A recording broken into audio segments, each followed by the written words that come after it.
Well, welcome everyone. Very happy to see all the names here joining. And this is, I think, the fourth of our webinar series about post-Brexit post-Brexit webinar series, sorry. And today's session, we will be talking about two quite overriding issues that come into many different businesses and many different sectors. So we will start off by talking a bit about what what has been the effect of Brexit on GDPR data protection generally.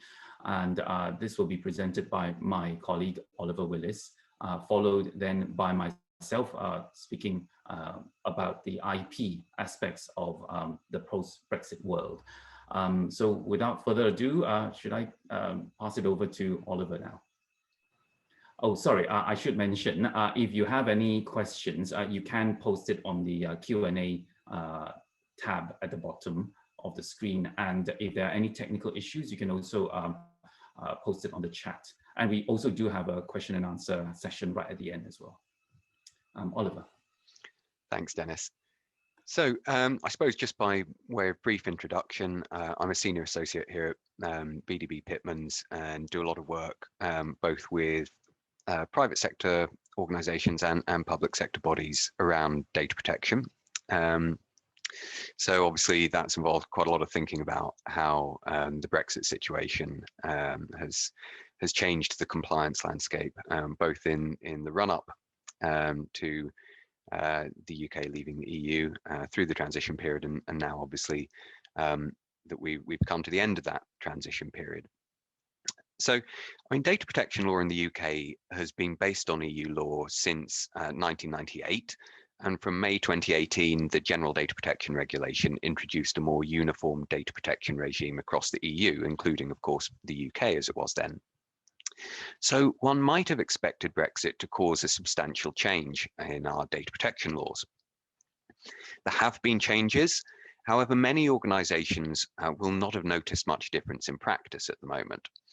The reason for this is that many of the changes are confined to the issues of international data transfers, which not all organisations are involved with, and some of the most important changes have not made their effects felt in the UK yet.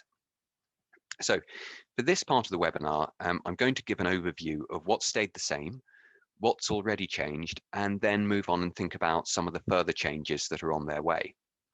But before that, I think it would be useful to summarise what data protection laws actually apply in the UK now that the transition period has ended. So if we start there, we've got the main pieces of legislation on the slide in front of you. Since the end of the transition period, the most important pieces of data protection legislation in the UK has been the UK GDPR, which, as you might imagine, is the GDPR, but for the UK. So if you've been listening to the other webinars in this series, you'll have heard plenty about retained EU law. And the UK GDPR is another example of that. It's essentially the EU GDPR as it stood at the end of the transition period, but with various amendments to remove references to EU institutions and certain EU legal concepts, and then replace them with their UK equivalents.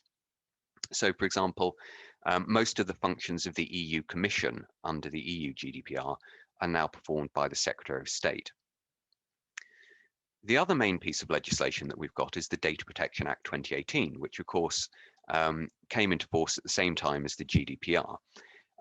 This is significant in a post-Brexit context, not only because it still continues to include a lot of the rules on how GDPR applies in the UK specific context, a lot of important exemptions, for example, but also now because it's been amended to ensure that it ties in with those changes that I've just mentioned to the UK GDPR, and to ensure that it puts in place certain transitional provisions, which are quite important at the moment and which we'll talk about a bit later.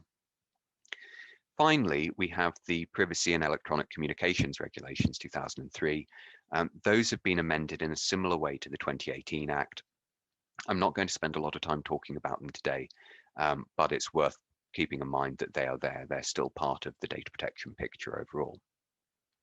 So If you're in the UK, you're subject to the UK GDPR, the 2018 Act, and the Privacy and Electronic Communications Regulations. Sounds simple, right? But if you thought you could forget everything you know about EU data protection law, you probably need to think again, because there are a couple of situations where EU data protection law continues to apply. So the first of those is where EU GDPR still claims extraterritorial effect, by which I mean it applies to certain types of data processing that happen outside the EU. This is not a new idea, but the end of the transition period means that data controllers in the UK for the first time are on the receiving end of those provisions. So just to recap, and if we move on to the next slide. So just to recap, the EU GDPR will apply to processing related to offering goods or services to individuals in the EU, to processing which involves monitoring the behavior of individuals in the EU, or processing which happens in the context of the activities of an establishment of a controller or processor in the EU. If any of those three conditions apply, then certainly from the perspective of EU regulators, the EU GDPR applies to that controller or processor. Now, I think the last point there, processing in the context of the activities of an establishment, will be of particular interest to a lot of UK organisations that have establishments in the EU, for example, an EU subsidiary or an office over there. For those organisations, they'll need to assess whether data processing that's happening in the UK is happening in the context of those establishments. Now, broadly speaking, that comes down to the degree of connection between the UK processing and the activities in the EU. But what's really important is that organizations, particularly if you've got a corporate group structure that involves subsidiaries in the EU, that you don't assume that the legal separation between the different parts of the structure will be enough to avoid the overall processing activities coming within the scope of EU GDPR. We saw in, of course, that huge case, Google Spain, that the situations where a corporate group structure will help to insulate your processing from EU regulation are actually much more permeable than we might have thought. And if it's possible to show a sufficiently close connection between what's going on in the EU establishment and then the processing that's happening elsewhere in the world, the EU authorities are prepared to apply EU GDPR to the things that are happening elsewhere in the world. So where organizations fall within the extraterritorial scope of the EU GDPR, they'll need to comply with both the EU regime and the UK regime in relation to those processing activities. We'll speak about some of the implications of that later. It's also worth keeping in mind, of course, that the UK GDPR mirrors the territorial scope of the GDPR. So on that slide in front of you, if you imagine that the word EU was replaced by UK, you'd have a description of the extraterritorial effect of the UK GDPR.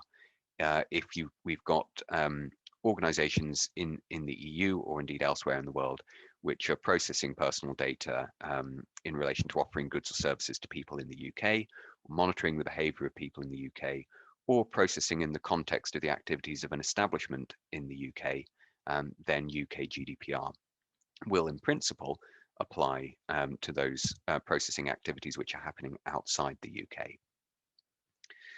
And there's another context in which organizations have to think about EU law as well. In case 2 brands of GDPR were not enough, the end of the transition period has also given us what the ICO has charmingly called frozen GDPR, which we can see on the next slide. So the frozen GDPR is the European data protection regime in its entirety, not just the GDPR, as it existed on 31st of December 2020. The reason that this is still relevant is that Article 71 of the withdrawal agreement between the UK and the EU applies this frozen GDPR to so-called legacy data. Legacy data, again, not a term you will find in the withdrawal agreement, but it's one that the ICO has applied, and which I think is quite helpful for thinking about this. So legacy data is any personal data which was processed before the end of the Brexit transition, so at any point up to the 1st of January, and was subject to the GDPR at the time, and is about people outside the UK. So clearly, for some organizations, an awful lot of their data is legacy data, and it retains that legacy status even if the processing continues beyond the end of the transition period. So sort of once legacy data, always legacy data. Now, in practice, our data protection laws today are so similar to our data protection laws on 31st of December 2020 that a lot of the time there'll be no difference between the way an organization is required to treat legacy data and the way it treats other data under the UK GDPR. However, if we start to see those two regimes diverging, then controllers will be in an uncomfortable position of having to identify and separate legacy data so that they can apply the frozen GDPR to that data and apply our UK GDPR in whatever form it might exist in future to other data. Now, if that all sounds a bit of a nightmare, then fortunately Article 71 falls away if the European Commission makes an adequacy decision in relation to the UK, and we'll come back to that later. So there's some hope in the horizon that we may not need to worry too much longer about legacy data. So that's the legislation in a nutshell that we're dealing with. So let's have a think about what stayed the same and move on to the next slide. So the short answer about what stayed the same is almost everything. So the core principles remain the same, the rights of individuals and the powers of the ICO as regards controls in the UK all remain the same. Most of the changes are in the realm of international data transfers or are simply about reallocating functions which used to sit with different EU bodies. Organisations which don't get involved in international data transfer and whose activities are confined to the UK are unlikely to notice any practical change, at least for the time being. Even in the case of international data transfers, some things have stayed the same, thanks to the transitional provisions which we find in Schedule 21 of the 2018 Act. So, for example, those transitional provisions provide that the UK has effectively adopted all of the EU adequacy decisions which were in force at the end of the transition period. Of course, that cutoff came too late to save the adequacy decision which underpinned the US Privacy Shield scheme, so we still have some issues about transferring to the US, but it does mean that international transfers to countries which had adequacy decisions at the end of the transition period can continue on the same basis. Similarly, the transitional provisions create an adequacy regulation, which is what we're now calling the UK equivalent of adequacy decisions under the GDPR, for the EU member states. So personal data can continue to be transferred from the UK to EU member states on the same basis as it was during the transition. Which brings us on, I think, to thinking about things which have already changed, and in particular, thinking about that bridging mechanism that's mentioned there on the end of the slide. If we move on to the next slide, we can think about what some of that means. So at the risk of sounding really obvious, the biggest change that we've got in this post-Brexit world is that the EU is no longer an EU member state. And that has various knock-on effects for the way that the EU data protection regime applies in relation to the UK. So the UK is now what's known as a third country.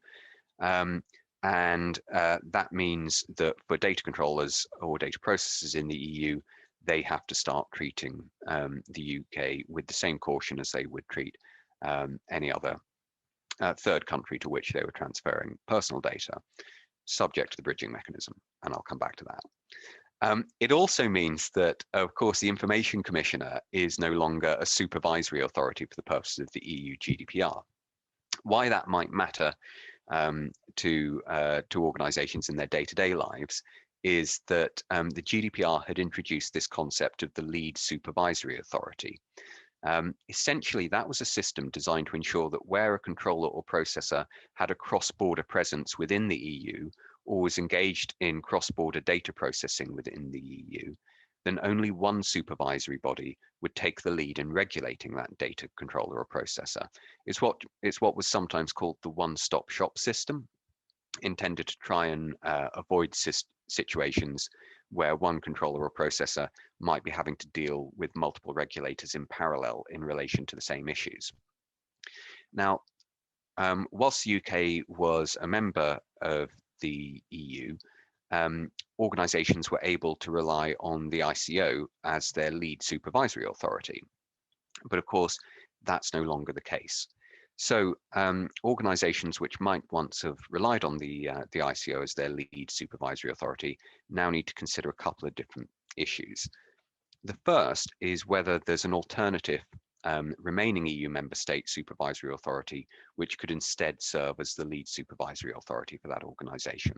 So this would be the case where the organisation has another establishment in one of the remaining EU member states. If an organisation is no longer in a position to benefit from this one-stop shop aspect of EU GDPR, then they'll need to consider which supervisory authority, or indeed supervisory authorities, are likely to have jurisdiction to investigate any complaints or alleged breaches in the GDPR. So it means, you know, when one's responding to a data breach or a complaint from a data subject, that's a new issue which will have to be considered, particularly if there's a cross-border element and the complaint or the breach has a connection with what's going on in the EU. In a similar vein, organisations in the UK which do not have an EU establishment but are subject to EU GDPR because they process data in relation to providing services in the EU, or because they're monitoring the behaviour of people in the EU, will need to appoint what's known as an EU representative. UK public authorities don't need to do that, it's worth saying, although in many instances it's unlikely that they would have been in that position in any case. So organisations which find themselves within the scope of EU GDPR for those reasons need to consider appointing an EU representative. So let's focus now on the most important effect of the UK being a third country and this bridging mechanism, which I've teased a couple of times. And this is all about the effect of third country status on transfers of personal data to the EU, because of course, as of now, the UK does not have the benefit of an EU adequacy decision. Now, the normal effect of not having an adequacy decision would be that EU organisations transferring personal data to the UK would have to put in place appropriate safeguards in order to comply with the restrictions on international transfers. These are the same safeguards that will have been familiar to organisations in the UK when dealing with transfers to places outside the EU that don't have adequacy decisions in place. And of course, in many cases, the only available option would be to use the EU standard contract clauses for international transfers of data. However, that normal effect of being a third country has been postponed for the time being by the Trade and Cooperation Agreement, which the EU and UK concluded last year. That agreement created what's known as a bridging mechanism, under which the UK is not treated as being a third country despite being one. This means that the free flow of personal data from the EU to the UK can continue uninterrupted, provided that the UK maintains its current data protection regime.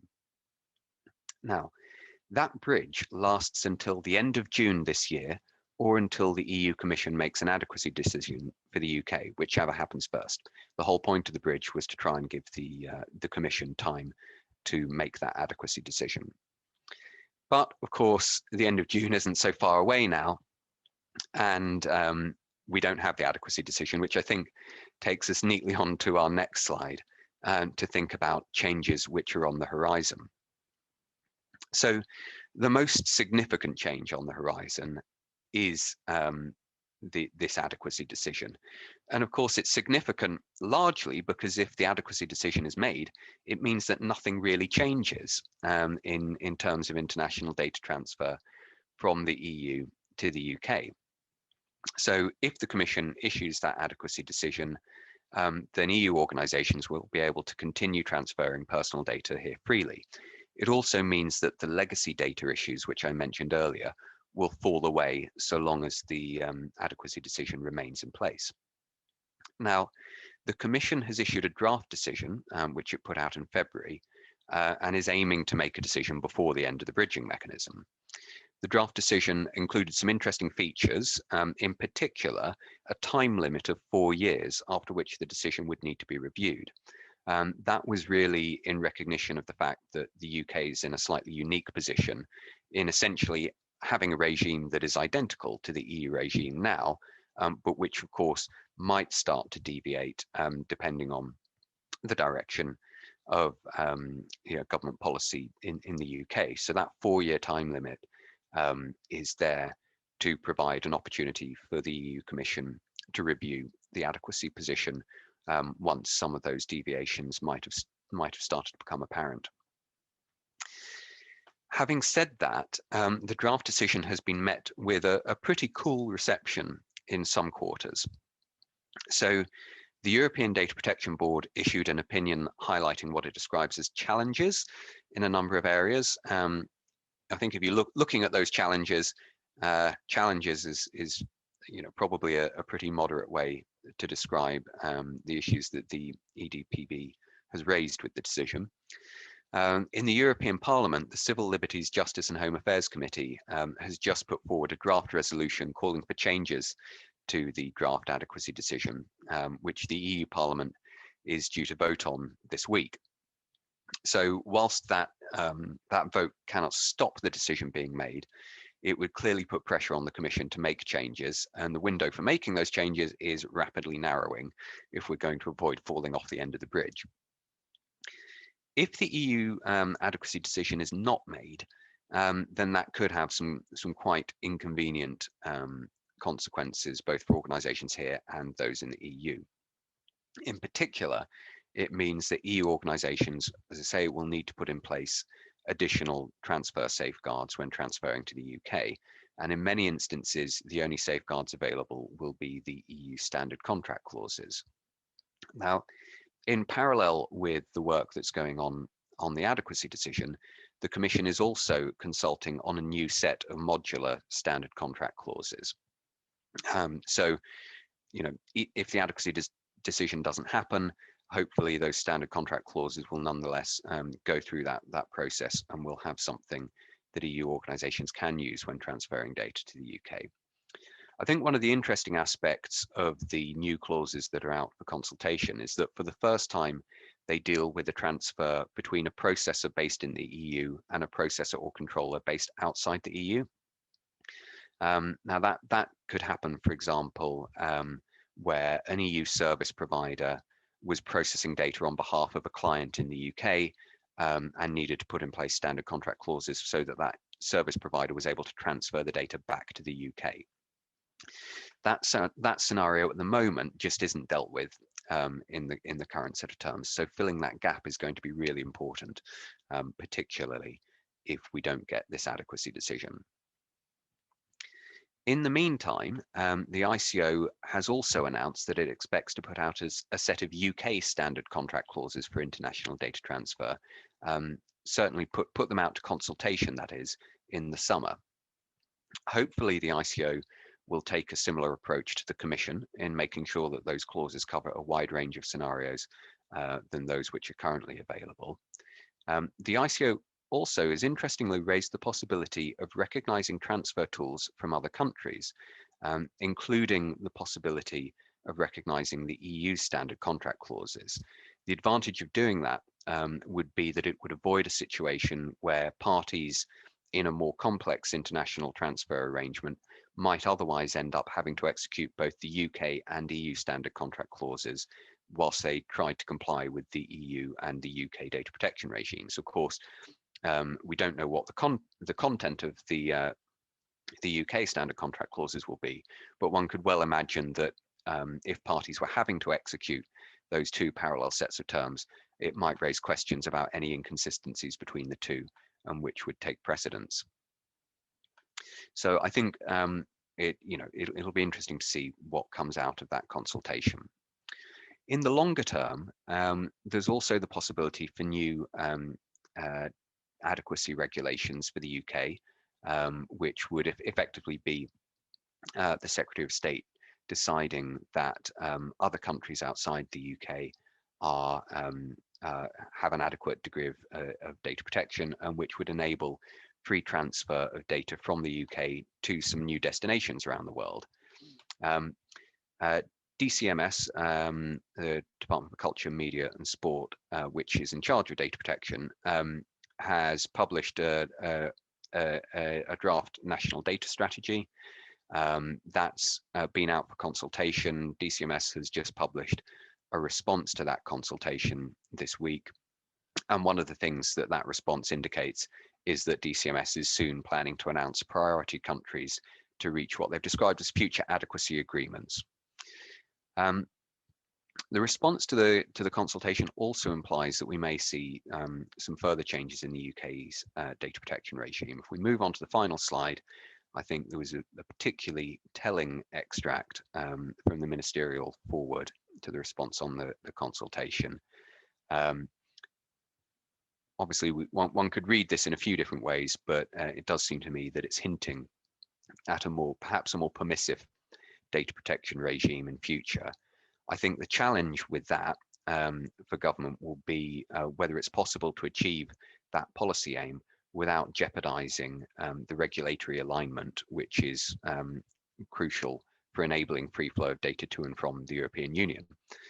But I suppose that balance of being able to exercise greater freedom versus alignment with the EU is one that's kind of inherent, runs through this this Brexit situation. So that brings us to the end of the data protection section for the webinar today. As Dennis mentioned, we'll have time for Q&A at the end. I'm happy to talk about this further, but for now I'll hand you over to Dennis for IP. Thank you, Oliver. Okay, I think IP, there are some changes post-Brexit, but relatively speaking, they are quite straightforward. And I'll explain why I have set this first slide in this way. Basically, there are, of course, a few types of IP rights, and different types of IP rights are will have different effects post-Brexit. And actually, this list here is in order of the seriousness of the changes, basically. So on the top of the list, you have trademarks and designs, and those two are the ones that the two types of IP rights that are most affected by Brexit, whereas patents are slightly less and copyright are even less. So we'll go through all of these one by one, and I will explain what the changes are. But I think it would be also useful to understand what, depending on what sector you are in and what industry you're in, what are the relevance of each of these types of IP rights? Because very often when we talk about IP rights, we bundle them all together, but they actually have different types of laws governing them, and they in this particular scenario about post-Brexit effects, they actually are treated quite differently. So on the next slide, I have a very simple diagram to show what are the rights that might be relevant to your particular sector. So for instance, some of our clients are in the tech sector. So if we look at technology, a lot of the stuff that technology companies will be dealing with would be copyright protected. Some of them will be patent protected if they are patentable. And to a lesser extent, possibly a tech company, some of them may not find the branding that important. So trademark may be of lesser importance, but some of them may be more important to them. Whereas something like retail possibly and hospitality, trademark would obviously be very important. And obviously another sector that has seen a lot of growth recently, which is the healthcare sector, which we do a lot of work in, and that I would classify under R&D broadly. And copyright is usually the most important aspect, and also patent if you are dealing with patented rights. So broadly speaking, the next 4 sections that I'm going to go through, depending on which sector you're in, you can see here in this diagram what the importance would be. So on the next slide, we have an example of something that's been in the news, and you can see that what sector it is in. Obviously, this is in the food and beverage sector, the retail sector. This is branding, obviously. This is trademark. And in this particular case, which is the much reported on news about the High Court case between M&S and Aldi, it is about a trademark. And actually, it is not too much affected by Brexit, because in this particular case, it is about a UK trademark rather than an EU trademark, which leads us on very neatly to the next slide, where I am going to talk about the difference between these two trademarks. So trademarks are very much affected by Brexit because we have these two different types of trademark. We have the unitary system and the national system. Now, unitary system is very, very special because since the EU set up what is known as the EU trademark, there has never been something like this ever before. The only sort of slightly similar kind of right is, which is not even similar at all actually, is some of the countries in the African continent, they fall under a treaty where you can file a trademark under that treaty and you get protection in a few countries, but they are not the same as an EU trademark, where every member state within the EU, once you've got an EU trademark, you are protected as if it is one trademark. So this is the type of right that we in the UK have had the benefit of for so many years. And throughout the whole of mine and many other lawyers' careers, we have always been dealing with EU trademarks and very familiar with them. But obviously now we are not part of that anymore. So you see, the first point I put there is the difference between a unitary system, an EU trademark, where once you've got one registration, you are protected within the whole of the EU, i.e. all the member states.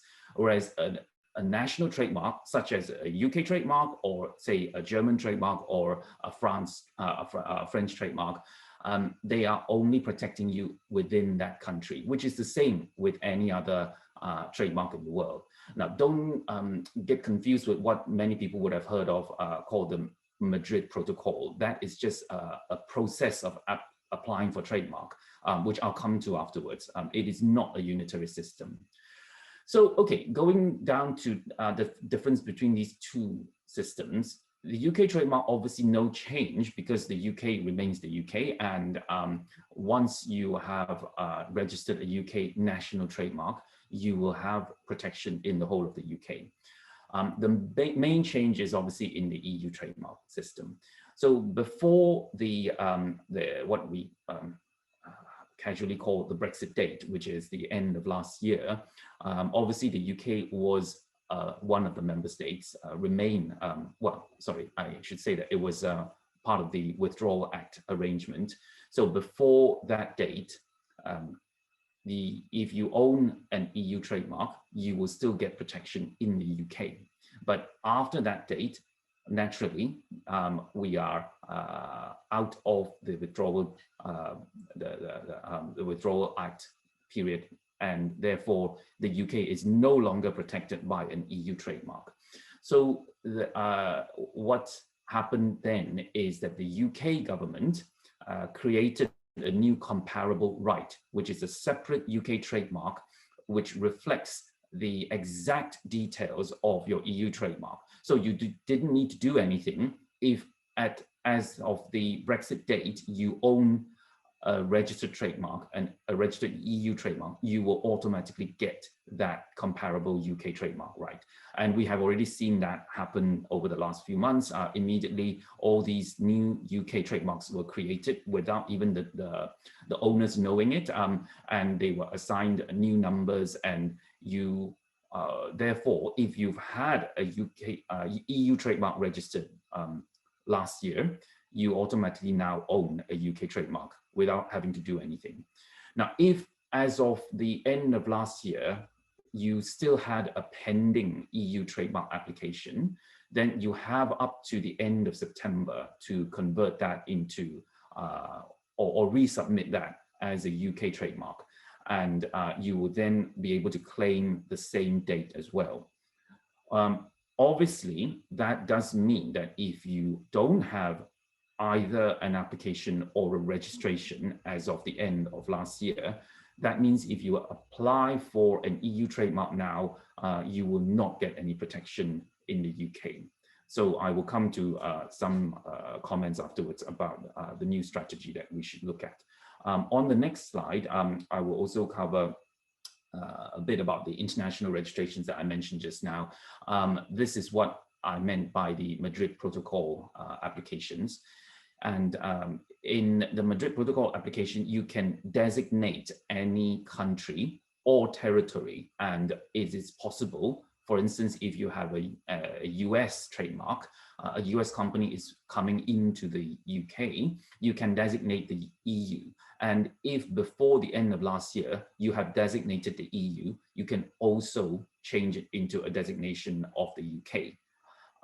And if it was an application that you haven't completed yet, and you have made the application, but it hasn't completed, you can also do a refiling to designate the UK before the end of September.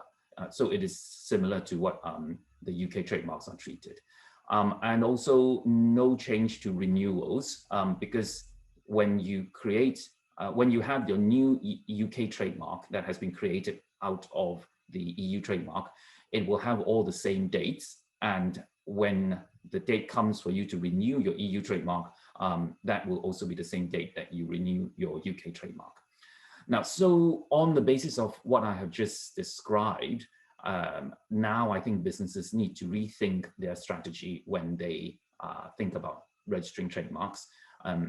In the past, you can just register, you can just budget for registering or applying for an EU trademark, and that should be sufficient to protect you in all the markets that you need. But obviously now you need to also think and factor in a budget to apply for UK trademark. And this we have already seen happening with many businesses even before the end of the transition period last year. So there were many companies who already started instructing for applications in the UK, despite the fact that their earlier EU trademark would have covered the UK as well. So the changes are just that. And for businesses, what you just need to be aware of is that there is this difference now and that you have to factor in this application. The next slide, I will move on to designs. Designs are obviously a bit more niche than other IP rights. They are really more relevant to certain sectors. If you go back to that first, we don't need to move back to the first, second slide with that diagram, but if you remember, there are some sectors which designs are relevant to, but not everything.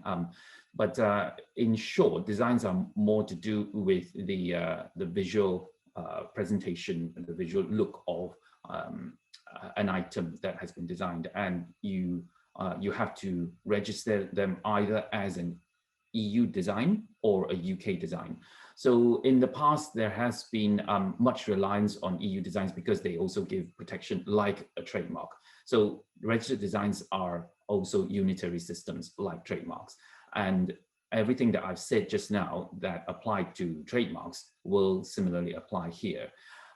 Therefore, it was the same thing when we went past the transition period, that UK registrations were created automatically for those owners of registered EU designs, which we call community designs. So no change here. They are quite, sorry, there are changes here, sorry. I meant there's no difference here to the EU trademarks. The next slide is something a bit more important, obviously, particularly to the R&D sector, healthcare sector, and the tech sector, which are patents.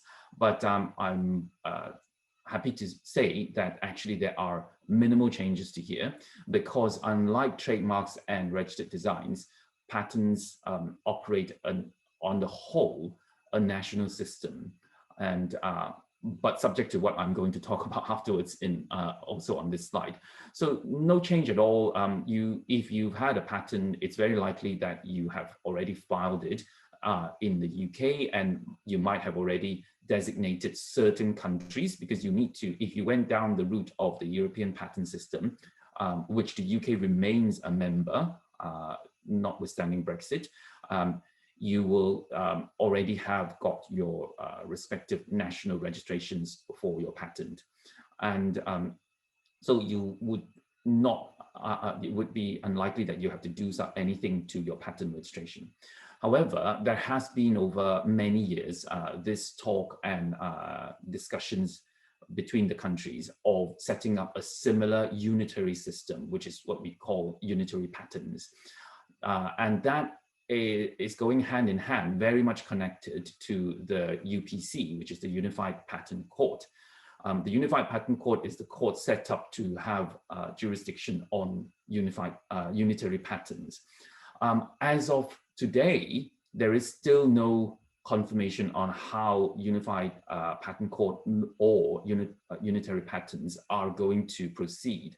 There is still talk about introducing them, and at the moment we think that it will be introduced early next year. And the UK is still hoping to be part of this regime. So it remains to be seen and whether that will happen. And as usual with discussions with European countries, it does take a long time. So there is no final answer to this yet. If we do get UK to be part of the unitary patent system, then it will be very interesting to differentiate it between this unitary system and the trademark and design systems, which we have just been excluded from.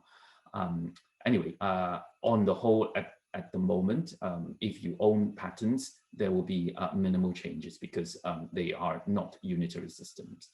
Last but not least, we move to the last slide relating to copyright. And the good news is you would have noticed just now that most of the sectors and industries will require some protection under copyright, because copyright is just so all-consuming. So for instance, if you're in the hospitality, for instance, sector, you may be promoting yourself through brochures or advertising materials, and all that will be protected by copyright. If you're in the tech industry, all your software, all the source codes, your apps, everything will be protected by copyright unless it is patented. So copyright is very important to many sectors. There is minimal change to copyright, and on the whole for businesses, there is nothing that you need to do differently, because copyright is generally protected by international treaties, which provides for some basic protection, minimal protection standards. And all those are not reliant on membership of the EU. So there is no change here. The protection principles remain the same. You don't need to register for copyright, and they are automatic. So for instance, if you create an app and there is a software copyright, copyright protecting the software, it will automatically protect the software, and you don't need to do too much with that. And also most of the relevant copyright regulations and directives from the EU have already been adopted as UK law. So that means also on the whole, there would not be much difference. And that really concludes my section. I think the next part will be some Q&A session really. And we would like to open it up to anyone who has any questions. You can post them on the Q&A slot. We'll give that a minute or so to see if any questions come in.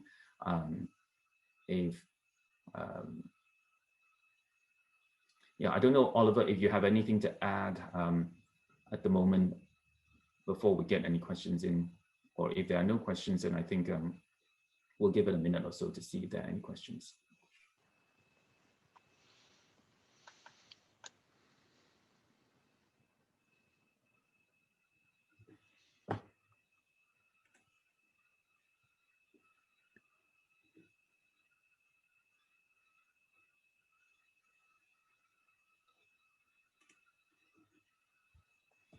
Yeah, I have a question about the,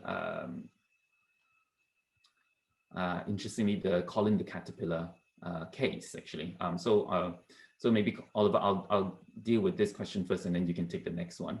Right. Yeah, how would we analyze? Yes, because the case was a UK trademark case. Sorry, so the question was about the Colin the Caterpillar case, and it was a UK-based case, obviously. And the question is, how would the case have differed if it wasn't a UK case? For instance, if it was a Spanish supermarket creating a similar caterpillar cake. Well, that's why there was a relevance in relation to EU trademarks and UK trademarks, because you have to look at where you need to protect yourself. So in M&S case, they only have a trademark for Colin the Caterpillar in the UK. So they can only protect the trademark in the UK.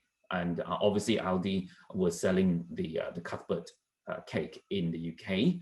So they took the case in the High Court of UK. So if in your example, the questioner's example, if it was a Spanish supermarket, it's very likely that M&S would not take any action because they wouldn't have any rights to take any action. If they have registered Colin the Caterpillar in the EU, which they didn't. I have checked, and they didn't have any EU registration for this mark.